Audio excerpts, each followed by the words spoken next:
afternoon and welcome to Wellness Series with Lush, a platform that gets us in touch with our well-being. Mental health has been discussed and talked about greatly nowadays, mainly due to the COVID-19 pandemic. A lot of people find themselves having conversations with themselves. A lot of people find themselves anxious with the uncertainties. Some know how to deal with it. Most, it's a new phenomenon to them. I'm joined in studio by a mental health expert. He's an author as well, who's giving us getaways to better health, better mental health. And we're just going to be revolving our discussion around this because I believe we need this now more than ever. In studio, I'm joined by Mr. David Mangwegape. Sydney. Welcome to Wellness Series with Lush. It's because I always call you Mr. David, and now because I'm introducing you to the viewers, I feel like I need to be formal, hence my... But welcome to Wellness Series with Lush. Thank you for having me. And how have you been in this very challenging period we find ourselves in? Hey, it's been a tough journey, like you've done in the introductions, that there's a lot of uncertainty. Yeah. I think it affects each and every one of us.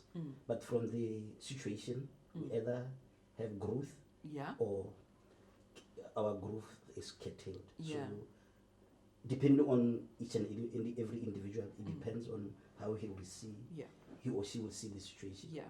And that is very important because I think that is where it starts. It is how your well-being, your status, your mental health status, that will actually facilitate. Do you give in or do you actually take this as some sort of strength and opportunity to grow? Maybe before we get into this and particularly to that topic, what is mental health? Let's start there. Because for the longest of time, we've always been talking about, run, fit, physical fitness, do something to your heartbeat. We've always talked about eating right, eating healthy food. But for the longest of time, not much was discussed in regards to mental health. So it's really a new thing brought about where we find ourselves. So what is mental health? I would say mental health is when there's a connection between our emotions, our behavior, and our actions. Okay. And out of this, there need to be a growth to the individual, and the individual needs to be productive in the society or community. Yeah. So if somebody is not productive enough, we may say that only some mental health challenge there and there. Or as an individual, you need to have growth. You need to have all your behaviors and emotions and your thoughts. They need to have a connection. Yeah, some sort of synergy. Synergy, Yeah. And are they conditions associated with mental health? Because sometimes when we think of mental health, we're thinking of psychiatric, conditions where maybe one needs to be hospitalized. But we've had issues of someone who was leading a normal life, all of a sudden committed suicide, or someone that is bubbly 1 minute, the next minute is in a very down mood. How do we differentiate? Are they conditions associated or maybe symptoms associated with mental health? Actually, mental health is a broad discipline. We have what we call psychotic disorders, like we've given an example of schizophrenia, and we have other neurotic disorders, like for instance, we may bring in depression, which usually results in individual committing suicide.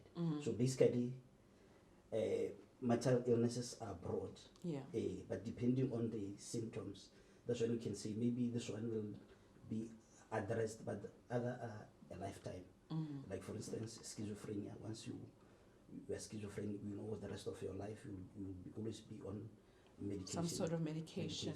And there are bound to be some relapses there and then. But if you go to depression, depending on the type of depression, because we have exogenous depression and endogenous. Exogenous is hugely dependent on what has transpired to an individual's life, but when we talk of exogenous, we don't actually know a particular cause of why somebody is hating, somebody is miserable, somebody has suicidal thoughts, somebody has lost some kind of direction in his or her life. But for some kind of depression that I've alluded to, the exogenous one is attributed to maybe you've lost a spouse, maybe you've lost a job. Like a traumatic experience. But once that experience is resolved, you may get back to your normal self. Fully functioning self. Yeah. Is that the one that would say we see a lot of it nowadays because of the COVID-19 pandemic? Would that be, one of the depressions that can result from the era that we find ourselves in? Yeah, definitely, because out of the COVID-19 pandemic, we've had people losing jobs. Yeah. We've had people having breakup of relationships. Like during the lockdown period, they were partners, but they spent most of the time not being with each other. But once there's a curfew, there's a lockdown, or we are forced to stay 24/7 with each other.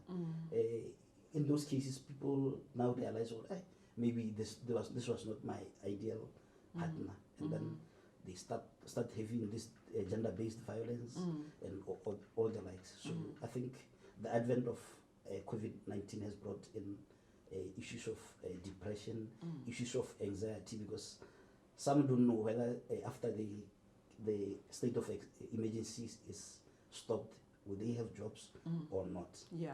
Or even the actual virus, we don't know when it's going to end, how we're going to get back to, if ever we'll go back to what we know as normal. Those are some of the things that are bringing in anxieties and uncertainties. Yeah. So, David, you've written a book. Yeah. I forgot to state, you also write for one of the local newspapers on a weekly basis.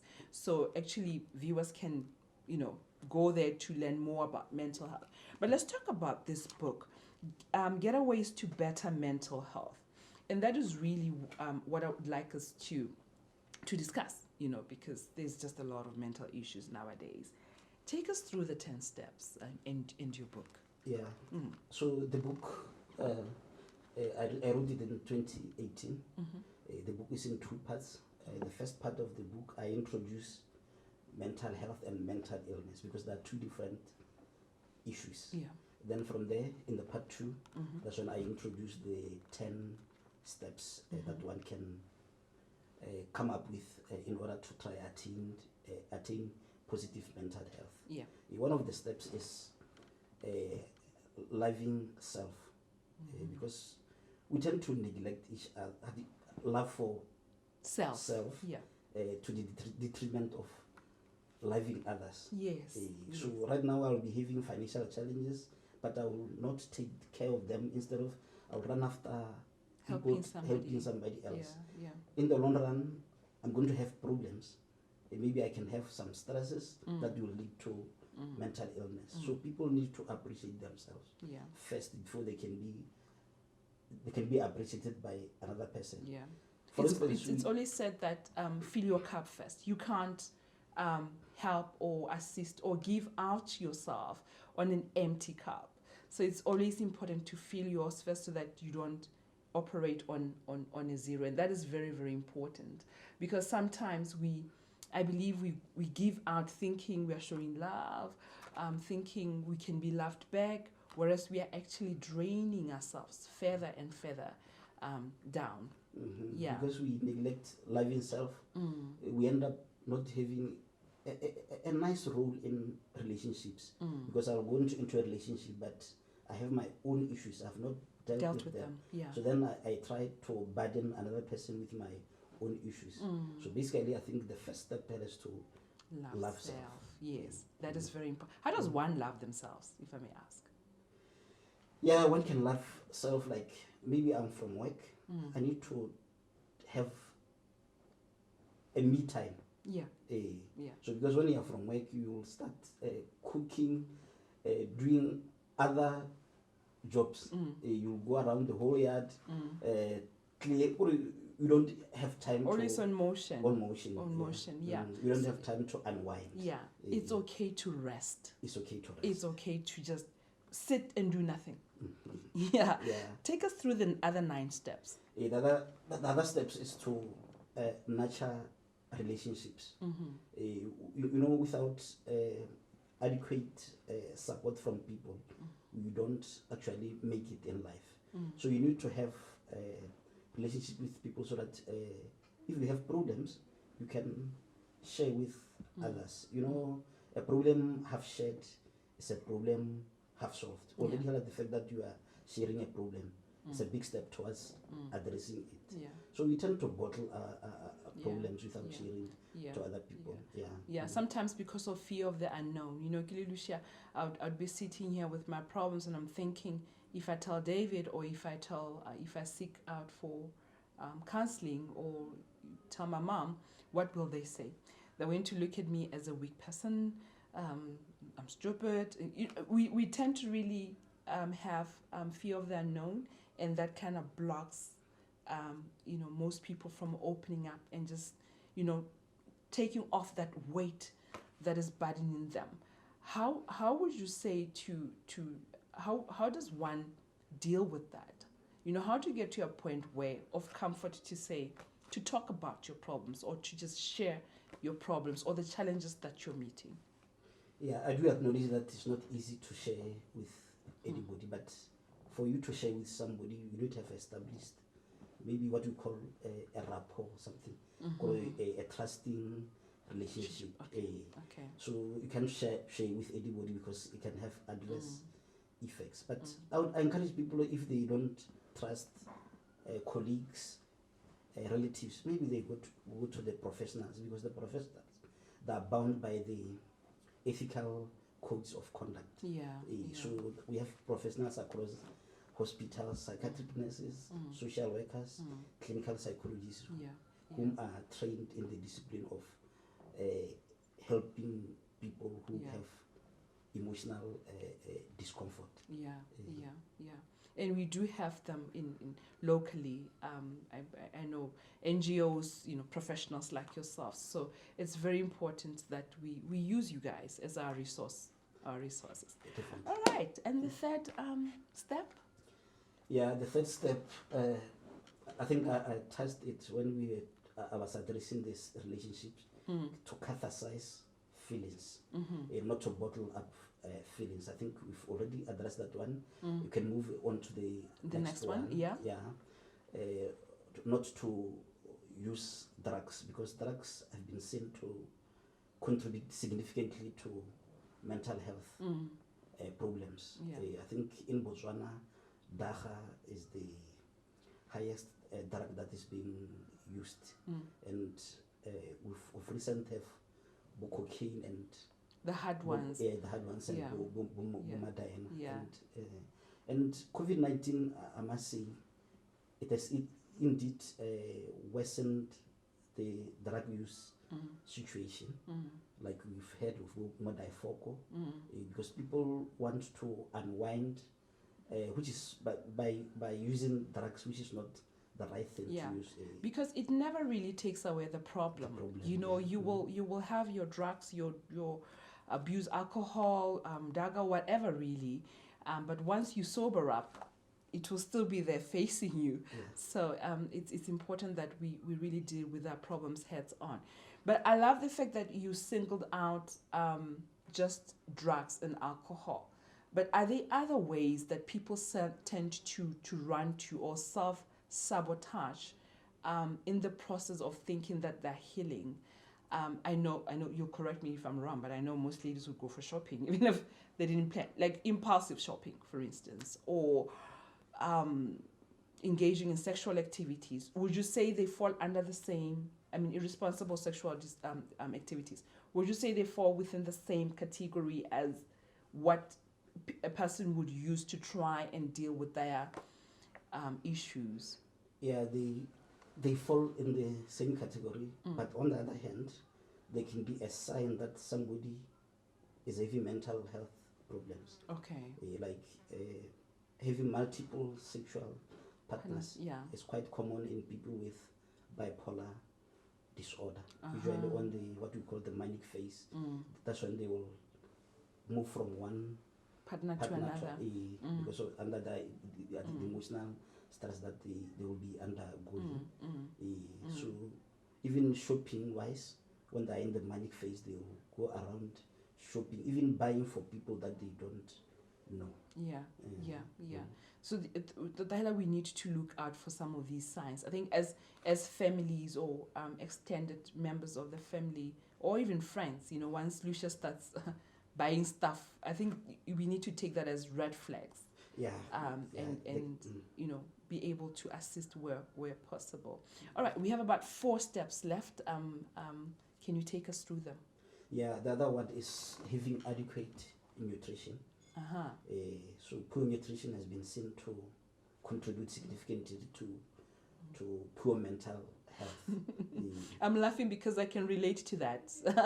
I know. Confession time. I know that when COVID-19 started, I really individually got into a panic state, and I used to eat. I used to bake every day. You know how comforting it is to have that chocolate cake, and so you're right. Poor nutrition can be a sign, and it's important to have proper nutrition and healthy nutrition. So like you may gotta have food that has nutrients. There are certain nutrients that are quite important in mental health. Like for instance, I will single out omega-3 from fish. So we should all try to have the balance that we've been taught of in primary school. More veggies, more greens, more fruits, more water, less sweet stuff. I'm such a sweet tooth. Okay. I've heard you, Doc. I've heard you. I'll stop eating too much sweet. Mr. David, before we get into the conclusion, take us through the remaining 2 steps of attaining, healthy mental health status. So I think the last step is having exercise, because with exercise, when you exercise, actually you produce what you call feel-good chemicals that are good for your mental health. Like when your mood is down, when you take a jog, it helps with the hormones, hormones that are for happiness. So I think I would encourage people to exercise. Exercise doesn't mean enrolling in a gym club or even when you are from work, sweeping around the yard, doing something. Taking that walk, like you said, taking that jog. And it also doesn't always have to be intensive exercise. Wow. The way mental health is so critical nowadays, I know that we can go on and on and on. And I can assure you, I'm going to invite you again to discuss this, because it really needs to, the awareness really needs to be out there and enhanced. In closing, I would like us to zone down to COVID-19. What pandemic? What can you say to the viewers out there in terms of protecting and taking care of their mental well-being? So what I can say to the viewers, what I know right now, some will be watching TV, looking at those high death statistics. I will advise them to refrain from watching too much TV. Maybe focus on other hobbies. Avoid too much negative news, because it will affect their optimism. I will ask them to take care of themselves, self-care, not especially to the health professionals, because they have what you call compassion fatigue.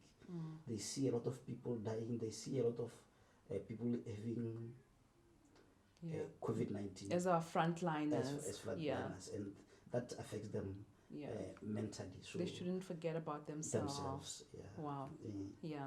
Well, thank you very much, Mr. David, for joining us today. Mental health is indeed very, very critical nowadays, and we need to really take the message out there. Getaways to Better Mental Health. You wrote this book, and you can get it from contact David on social media. And from this episode, I really hope that you've gotten some sort of inspiration and you've gotten aware, some sort of a wake-up call on the importance of taking care of your thoughts, taking care of yourself, as in self-care, and knowing that it's important to rest. It's important not to do anything and have time for yourself. Well, from me, Lucia Malebazi, join me again next week, Wednesday.